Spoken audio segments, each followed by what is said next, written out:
आज हमारी जो है ये तैयारी कमेटी की बैठक हुई है।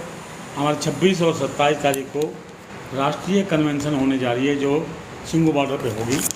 उसमें हमारे जो कन्वीनर हैं मेरे साथ बैठे हैं आशीष मित्तल जी, और मेरे साथ बैठे हैं निहालगढ़ जी, हाँ मेरे साथ बैठे हैं लखवीर जी और सुखदर्शन नथ।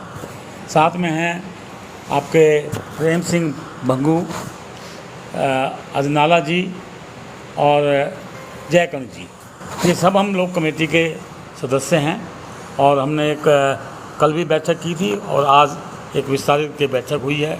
उसमें जो निर्णय लिए हैं हमारे जो कन्वीनर हैं वो आपके सामने अभी विस्तार पूर्वक रखेंगे। मैं प्रेम सिंह गहलावत। इस आंदोलन के दिल्ली के मोर्चे के 9 महीने पूरे होने के अवसर पर 26 और 27 अगस्त को हम अखिल भारतीय अधिवेशन करने जा रहे हैं। इस अधिवेशन का उद्देश्य है कि किसानों की जो 4 मांगें हैं उन मांगों पर देश भर में आंदोलन का विस्तार कैसे किया जाए और उसे तेज़ कैसे किया जाए। हमारा ये सम्मेलन 26 और 27 तारीख को होगा। इसमें 5 सत्र में ये अधिवेशन का आयोजन होगा। एक उद्घाटन सत्र होगा जिसमें श्री बलबीर सिंह राजेवाल जी उसका उद्घाटन करेंगे। दूसरा सत्र ट्रेड यूनियनों के साथ होगा, देश भर के ट्रेड यूनियन संगठन उसमें अपना संबोधन करेंगे। तीसरा सत्र खेत मज़दूरों, ग्रामीण मज़दूरों और आदिवासियों का होगा जिसमें उससे जुड़े हुए नेता अपनी बातें रखेंगे। चौथा सत्र 27 तारीख को सुबह होगा जिसमें महिलाओं, छात्रों, युवाओं व अन्य तबकों के नेतागण अपनी बातें रखेंगे। और अंतिम सत्र 12 बजे से 1 बजे तक 27 तारीख को होगा जो समापन सत्र होगा जिसमें घोषणाएं की जाएंगी। इस अधिवेशन में देश भर के 20 राज्यों से करीब 1500 प्रतिनिधि भाग लेने की हमको उम्मीद है। हमारे पास बहुत सारी सूचनाएं आ रही हैं, अभी भी आ रही हैं, और तमिलनाडु, कर्नाटक, केरल, आंध्र प्रदेश, तेलंगाना, उड़ीसा, महाराष्ट्र, मध्य प्रदेश, राजस्थान, झारखंड, बिहार, पश्चिम बंगाल, उत्तर प्रदेश, हिमाचल, उत्तराखंड, जम्मू कश्मीर और हरियाणा, पंजाब और पश्चिम उत्तर प्रदेश से तमाम जगहों से लोग भाग लेने के लिए आ रहे हैं। हमें उम्मीद है कि इस पर जो समस्याओं पर चर्चा होगी, एक प्रस्ताव किसानों की 4 समस्याओं पर होगा। आप जानते हैं कि पहली समस्या हमारी 3 कानून वापस कराने की है जो कॉरपोरेट पक्ष के कानून हैं। दूसरी हमारी मांग रही है कि एमएसपी का कानूनी अधिकार और कानूनी गारंटी खरीद की एमएसपी पर C2 और 50% के आधार पर की जाए। तीसरी मांग 2021 में जो नया बिजली बिल इन्होंने पारित किया है उससे जुड़ी है। और चौथी मांग है कि जो पर्यावरण के संबंध में आयोग गठित किया है NCR में, उसको लेकर किसानों पर कोई दंडात्मक कार्रवाई ना की जाए। इसके अलावा जो देश भर में अन्य तबकों की समस्याएं हैं उनके ऊपर अलग अलग प्रस्ताव होंगे। 4 लेबर कोड्स पर होगा, मनरेगा पर होगा, आदिवासियों की समस्या पर होगा, महिलाओं की समस्या पर, छात्रों की समस्या पर, व्यापारियों की समस्या पर, जितने भी संबंधित मामले हैं, मनरेगा पर, राशन पर, इन तमाम सवालों पर विशेष प्रस्ताव भी अपनाए जाएंगे। और किस तरह से ये अन्य तबके इस किसान आंदोलन को देख रहे हैं, ख़ास तौर से जो माहौल देश के अंदर दमन का मोदी सरकार ने बनाया था, जिस दमन के माहौल में इस किसान आंदोलन पर दमन करना शुरू किया और एक के बाद एक कारपोरेट के पक्ष से और विदेशी कंपनियों के पक्ष से उसने जो है उस मोदी सरकार ने, RSS भाजपा की सरकार ने कई तबकों पर हमले करने शुरू किए। उन तमाम सवालों पर हम लोग चर्चा करके, जैसे सबसे सरल बात है ईंधन के दाम बहुत तेज़ी से बढ़ा दिए गए, तो ये तमाम चीज़ें कारपोरेट के पक्ष की योजनाएं हैं और एक दमन के माहौल में इसके ऊपर जो है अमल किया गया है। इस दमन के खिलाफ़ लड़ने में किसान आंदोलन की क्या भूमिका रही है और किस तरह से अन्य तबके इसमें शामिल हुए हैं, इन तमाम सवालों पर भी इस अधिवेशन में चर्चा होगी। हमें उम्मीद है कि हमारे 80 से 100 के बीच में नेता जो हैं हमको संबोधित करके अपनी बातें बता सकेंगे और उससे प्रेरित होकर हम जो हैं अगला कार्यक्रम की घोषणा जो है 27 तारीख को मंच पर एक प्रेस वार्ता आयोजित करके करेंगे।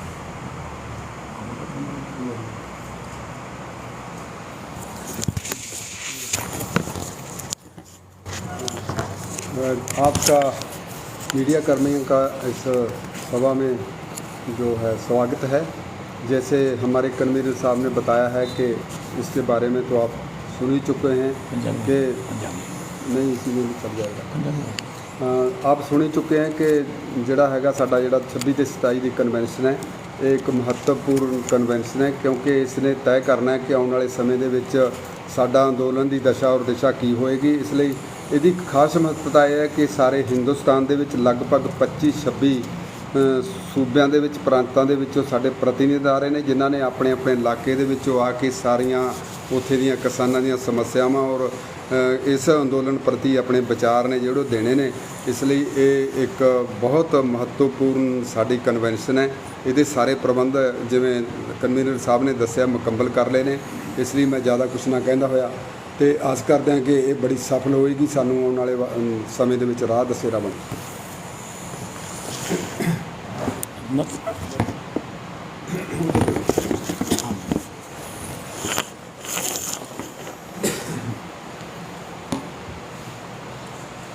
देखो, जिस तरह डॉक्टर साहब ने दस्या, साढ़े कन्वीनर ने तैयारी कमेटी दे रिपोर्ट्स जिस तरह पहुँचियां ने उस अनुसार देश के विच बहुत अच्छी तैयारी है कन्वेंशन की, बहुत अच्छा रिस्पॉन्स है और उम्मीद है बड़े ही उत्साह नाल देश दीयां किसान जथेबंदियां, देश दीयां ट्रेड यूनियनस, एग्रीकल्चर वर्कर्स ते दूजियां जनतक जथेबंदियां इहदे विच शामिल होने पहुँच रही। दूजा मनोरथ इसका यह है कि अलग अलग थावां ते लंबे समय तो लड़ रही किसान जथेबंदियां ते दूजी जथेबंदियां खेती कानून के खिलाफ ये पहली बारी है कि कुल हिंदिक कन्वेंशन एक थां करके आपसी ज़्यादा तालमेल, ज़्यादा कोआर्डीनेशन वो बनाणगियां ताकि आने वाले समय इस अंदोलन में होर तिखा, मजबूत और होर विशाल बनाया जा सके। तो इस मनोरथ लिए कन्वेंशन हो रही है कि इस दे विच जिवें दस्सिया गया अगला जो प्रोग्राम है अंदोलन तेज करने का वो कन्वेंशन के दूजे दिन ऐलान किया जाएगा। डॉक्टर साहब, मैं पहला तो धन्यवाद करदा प्रेस का। ये जो कन्वेंशन बुलाई गई है, ये कन्वेंशन का जोड़ा मुख्य साडा मुद्दा है, आशा है, इसमें हम भागीदारी बनाना चाहते हैं। तो भागीदारी है जो किसाना की, उनके साथ मजदूर हैं, उनके साथ विद्यार्थी हैं, उनके साथ नौजवान हैं, ये सारे जो वर्ग है, औरतां वा, उन्हां सारिਆਂ ਦੀ ਇਹਦੇ ਵਿੱਚ ਸ਼ਮੂਲੀਅਤ ਵਧਾਉਣ ਵਾਸਤੇ, ਇਹ ਸੰਘਰਸ਼ ਨੂੰ ਹੋਰ ਤੇਜ਼ ਕਰਨ ਵਾਸਤੇ ਨਾਲ ਦੀ ਨਾਲ ਅਸੀਂ ਭਾਰਤ ਸਰਕਾਰ ਨੂੰ, ਜਿਹੜਾ ਮੋਦੀ ਸਰਕਾਰ ਆ ਜਾਂ ਤੋਮਰ ਆ, ਇਹ ਲਗਾਤਾਰ ਹੀ ਅਜੇ ਤੱਕ ਵੀ ਕਹੀ ਜਾਂਦੇ ਆ ਵੀ ਇਹ ਪੰਜਾਬ ਹਰਿਆਣੇ ਦਾ ਅੰਦੋਲਨ ਆ, ਇਹ ਉੱਤਰੀ ਭਾਰਤ ਦਾ ਅੰਦੋਲਨ ਆ। ਇਹਦੇ ਤੁਸੀਂ ਦੇਖੋਗੇ ਵੀ ਵੱਖਰੇ ਵੱਖਰੇ ਰੰਗ ਹੋਣਗੇ। ਉਹ ਦੱਖਣ ਤੱਕ, ਇੱਧਰੋਂ ਆਪਣੀ ਕੰਨਿਆ ਕੁਮਾਰੀ ਤੱਕ, ਇੱਧਰੋਂ ਹੋਊਗਾ ਆਪਣੇ ਜੰਮੂ ਕਸ਼ਮੀਰ ਤੋਂ ਲੈ ਕੇ ਸਾਰਾ ਸਪੈਕਟਰਮ ਜਿਹੜਾ ਸਾਰੇ ਭਾਰਤ ਦੇ ਜਿਹੜੇ ਆ ਉਹ ਇੱਥੇ ਡੈਲੀਗੇਟ ਆਉਣਗੇ। ਇਹਨਾਂ ਡੈਲੀਗੇਟਾਂ ਨੇ ਕੱਲ੍ਹ ਸ਼ੁਰੂ ਹੋ ਜਾਣਾ 2 ਵਜੇ। ਸਾਡੀ ਉੱਥੇ ਰਿਸੈਪਸ਼ਨ ਕਮੇਟੀ ਅਤੇ ਰਜਿਸਟ੍ਰੇਸ਼ਨ ਕਮੇਟੀ ਜਿਹੜੀ ਆ ਉਹਨਾਂ ਨੂੰ ਅਨਰੋਲ ਕਰੂਗੀ। ਇੱਥੇ ਜਿਹੜੇ ਸਾਡੇ ਲੰਗਰ ਆ, ਸਾਰੇ ਲੰਗਰਾਂ ਵਾਲਿਆਂ ਨੇ ਬਹੁਤ ਖੁਸ਼ੀ ਮਹਿਸੂਸ ਕਰ ਰਹੇ ਆ ਕਿ ਸਾਡੇ ਕੋਲ ਬਹੁਤ ਸਾਡੇ ਬਾਹਰੋਂ ਜਿਹੜੇ ਲੋਕ ਆ ਰਹੇ ਆ। ਸੋ ਇਸ ਕਰਕੇ ਉਹਨਾਂ ਦਾ ਰਹਿਣ ਦਾ ਪ੍ਰਬੰਧ ਕਰ ਲਿਆ ਇੱਕ ਤਿਆਰੀ ਕਮੇਟੀ ਨੇ। ਇਹ ਤਿਆਰੀ ਕਮੇਟੀ ਸੰਯੁਕਤ ਕਿਸਾਨ ਮੋਰਚੇ ਦੀ 13 ਤਰੀਕ ਦੀ ਮੀਟਿੰਗ ਦੇ ਵਿੱਚ ਹੀ ਬਣੀ ਸੀ। ਸੋ ਇਸ ਕਰਕੇ ਇਹ ਕਮੇਟੀ ਜਿਹੜੀ ਆ ਉਹਨੇ ਆਪਣਾ ਕੰਮ ਫਾਰਮੈਟ ਜਿਹੜੀ ਉਹ ਕਰ ਲਈ ਆ। ਸਾਡੇ ਜਿਹੜੇ ਕਨਵੀਨਰ ਆ ਡਾਕਟਰ ਸ਼ੀਸ਼ ਮਿੱਤਲ ਆ। ਸੋ ਇਸ ਕਰਕੇ ਕੱਲ੍ਹ ਵੀ ਸਾਡੀ ਜਿਹੜੀ ਸੰਯੁਕਤ ਕਿਸਾਨ ਮੋਰਚੇ ਦੀ ਮੀਟਿੰਗ ਹੋਣੀ 2 ਵਜੇ, ਉਹਦੇ ਵਿੱਚ ਕੋਈ ਹੋਰ ਕੋਈ ਕਮੀ ਪੇਸ਼ੀ ਜਿਹੜੀ ਹੋਊਗੀ ਉਹ ਵੀ ਅਸੀਂ ਕਰਾਂਗੇ। ਸੋ ਇਹ ਸਫਲ ਜਿਹੜੀ ਕਨਵੈਨਸ਼ਨ ਹੋਵੇ।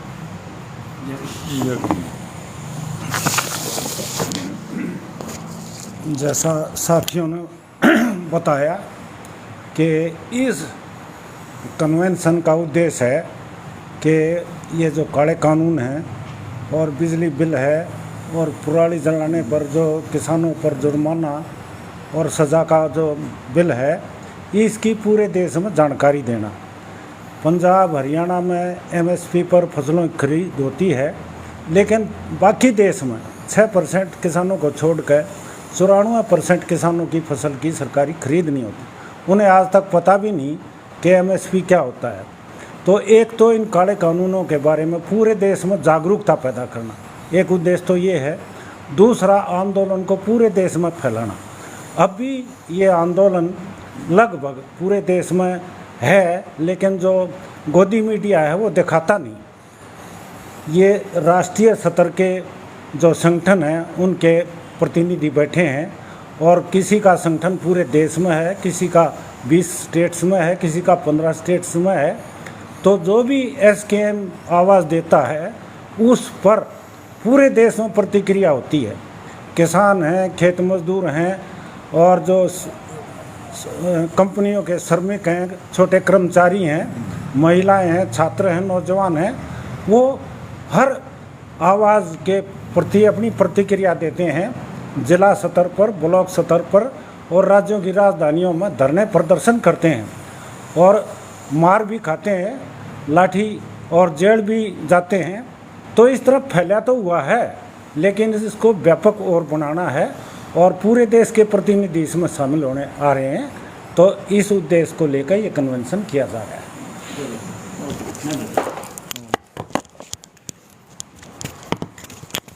जैसे कि सभी साथियों ने बारी बारी से बताया, ये सही बात है कि गोदी मीडिया या सरकार पहले तो कहती थी इसको पंजाब का है, बाद में फिर हरियाणा जोड़ दिया, फिर राजस्थान है, यूपी है, आपका उत्तराखंड है।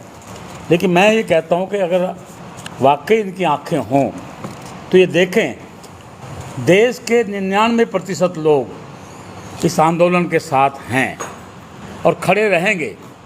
ये जब तक तीनों काले कानून वापस नहीं होंगे, इनका बिजली का जो प्रस्तावित बिल, पराली का, ये तमाम चीज़ें खारिज नहीं होंगी और एमएसपी के ऊपर गारंटी नहीं होगी, तब तक ये आंदोलन चलेगा।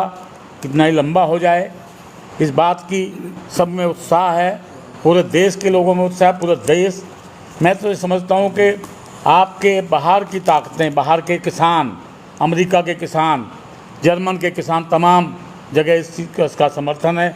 बल्कि वो लोग कह रहे हैं कि इससे लोग सीखना चाहते हैं कितना लंबा आंदोलन कैसे खड़ा हुआ। ये भी वाकई एक ऐतिहासिक बात है, और हमें उम्मीद है कि ये जो सम्मेलन हम जो करने जा रहे हैं, इसके ज़रिए हम एक ये पूरा मैसेज देना चाहते हैं यहाँ के गोदी मीडिया को, इस सरकार को, इस गूंगी बहरी सरकार को, कि देखिए, आइए आकर के देखिए इस कन्वेंशन में किस तरह के रंग आए हैं। यहाँ पूरे देश के साथ में एक उत्साह हमें दिखाई दे रहा है। जगह जगह से हमारे पास में व्हाट्सएप मैसेज आ रहे हैं, फ़ोन आ रहे हैं, और लोग आज ही से, मैं तो समझता हूँ, आना शुरू हो जाएंगे। हमने यहाँ करीब हज़ारों लोगों का ठहरने का इंतजाम, खाने का इंतजाम और बढ़िया इंतजाम यहाँ पे किसानों ने किया है, और ये एक आप लोगों को हम धन्यवाद देते हैं, और हम कहेंगे कि आप आइए, इसको कवर कीजिए। बल्कि आज भी आए हैं, कल से लगातार इसको कवर कीजिए और इस बात को आगे ले जाइए। मैं इसी के साथ आपका जो है धन्यवाद करता हूँ। आशीष मित्तल जी, हम बात सुप्रीम कोर्ट ने फैसला एक और सुनाया है कि किसान सड़कें नहीं रोक सकते और सरकार को भी जल्दी हल निकालना चाहिए। इस बयान को आप कैसे देखते हैं? सुप्रीम कोर्ट ने दो तरफा बात कही है। एक तो संघर्ष करके विरोध करने के अधिकार को जो है दोबारा दोहराया है, क्योंकि बीच में बहुत सारे आंदोलनों में सुप्रीम कोर्ट ने इससे उलट बात कही थी। दूसरी तरफ सड़कों रोकने के सवाल पर भी सुप्रीम कोर्ट ने कहा है। तो किसान तो सड़क पर बैठने आए नहीं थे, किसानों ने तो रामलीला मैदान की मांग की थी। रामलीला मैदान दे दें, हम चले जाएंगे, कोई दिक्कत नहीं।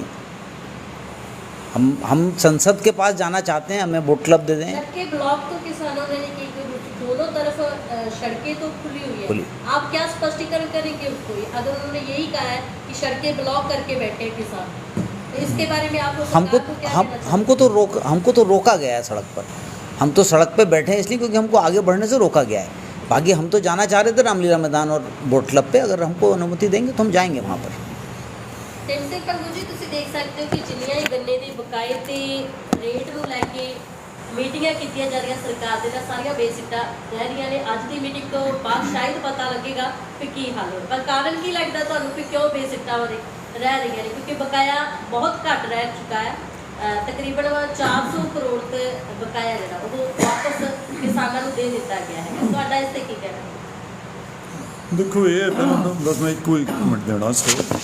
ਪਹਿਲਾਂ ਤਾਂ caste of production the rate ਹੈ, ਇਕੱਲਾ ਗੰਨਾ ਨਹੀਂ, ਜਿੰਨੀਆਂ ਐਗਰੀਕਲਚਰ ਪ੍ਰੋਡਿਊਸਰਸ ਨੇ ਸਾਰੀਆਂ ਦਾ ਕਾਸਟ ਆਫ ਪ੍ਰੋਡਕਸ਼ਨ ਦੇ ਝਗੜਾ।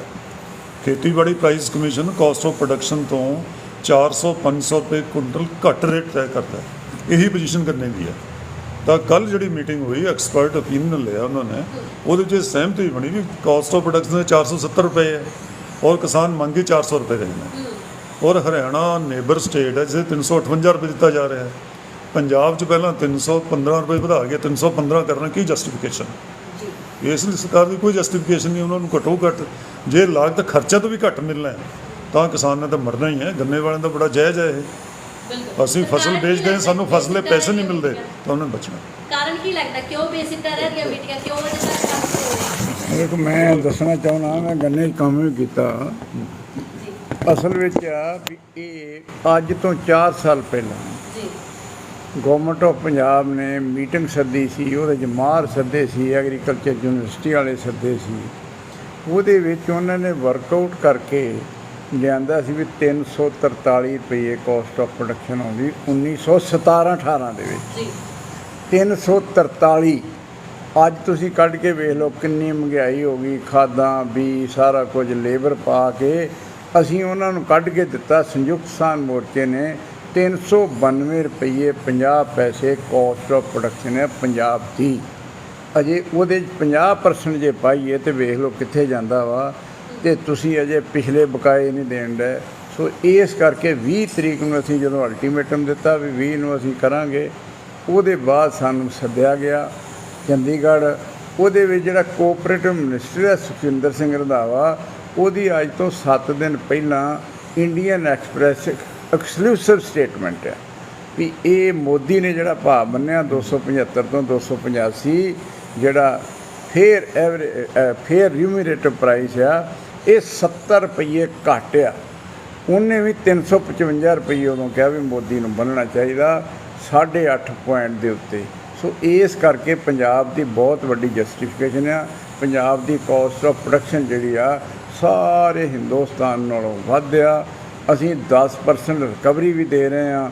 ਸੋ ਜਾਣ ਬੁੱਝ ਕੇ ਸਰਕਾਰ ਜਿਹੜੀ ਆ, ਇਹਦੇ ਵਿੱਚੋਂ ਮੋਲਾਸਸ ਨਿਕਲਦੇ ਆ 5-6 ਕਿਲੋ, ਇਹਦੇ 'ਚੋਂ 32 ਕਿਲੋ ਆਪਣਾ ਚੂਰਾ ਨਿਕਲਦਾ ਵਾ, ਇਹਦੇ ਵਿੱਚੋਂ ਮੱਡ ਨਿਕਲਦਾ ਵਾ।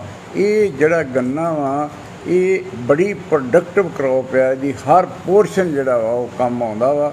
ਸੋ ਇਸ ਕਰਕੇ 392 ਰੁਪਏ 50 ਪੈਸੇ ਸਾਡੀ ਕਾਸਟ ਆਫ ਪ੍ਰੋਡਕਸ਼ਨ ਹੀ ਅਜੇ ਪੰਜਾਬ ਵਾਲੇ ਮੰਗਣ ਡਏ। ਸਾਨੂੰ ਦਿਓ, ਅੱਜ 3 ਵਜੇ ਮੀਟਿੰਗ ਸ਼ੁਰੂ ਆ, ਉਹ ਹੁਣੇ ਸਾਡੇ ਕੋਲ ਆ ਜਾਣੀ ਆ। ਆਰਗੂਮੈਂਟ ਅਸੀਂ ਦਿੱਤੇ ਆ ਸਾਰੇ। ਸੋ ਇਸ ਕਰਕੇ ਸਾਡਾ ਬੜਾ ਕੇਸ ਮਜ਼ਬੂਤ ਹੈ। ਪੰਜਾਬ 'ਚ ਅਣਮਿੱਥੇ ਸਮੇਂ ਲਈ ਧਰਨਾ ਲਾ ਦਿੱਤਾ ਜਾਂਦਾ। ਕੀ ਲੱਗਦਾ ਕਿ ਸਿੰਘੂ ਬਾਰਡਰ ਤੇ ਜਨਸੰਖਿਆ ਘੱਟ ਨਹੀਂ ਰਹੀ ਹੈਗੀ, ਸਾਰੇ ਪੰਜਾਬ ਵੱਲ ਨੂੰ ਜਾ ਰਹੇ ਨੇ, ਉੱਥੇ ਪੱਕੇ ਮੋਰਚੇ ਲਾਉਣ ਦੀ ਗੱਲ ਨਹੀਂ ਕੀਤੀ ਨਹੀਂ ਜਾ ਰਹੀ ਹੈ ਤੇ ਇੱਥੇ ਕੰਮ ਨਹੀਂ ਨਹੀਂ ਨਹੀਂ ਨਹੀਂ ਪੁੱਤਰ, ਇਹ ਗੱਲ ਨਹੀਂ ਗੀ। ਅਸੀਂ ਵੰਡ ਕੀਤੀ ਆ, ਉੱਥੇ ਅਸੀਂ ਸਿਰਫ ਤੇ ਸਿਰਫ ਸ਼ੂਗਰ ਕੇਨ ਗਰੋਵਰ ਜਿਹੜੇ ਗੰਨਾ ਬੀਜ ਦੇ ਉਤਪਾਦਕ ਆ, ਗੰਨਾ ਉਤਪਾਦਕ ਜਿਹੜੇ ਸਾਡੇ ਬਹੁਤ ਜ਼ਿਆਦਾ ਮਾਝਾ ਏਰੀਆ ਦੇ ਵਿੱਚ ਅਤੇ ਦੁਆਬਾ ਏਰੀਆ ਦੇ ਵਿੱਚ ਆ। ਅਸੀਂ ਬਹੁਤਾ ਦੂਰੋਂ ਨਹੀਂ ਸੱਦਿਆ ਲੋਕਾਂ ਨੂੰ। ਉੱਥੇ ਇਸ ਵੇਲੇ 40-50 ਹਜ਼ਾਰ ਦਾ ਇਕੱਠ। ਸੋ ਇੱਥੇ ਵੀ ਸਾਡਾ ਠੀਕ ਹੈ, ਪੂਰਾ ਚੱਲਦਾ। ਠੀਕ ਹੈ, ਹਾਂਜੀ।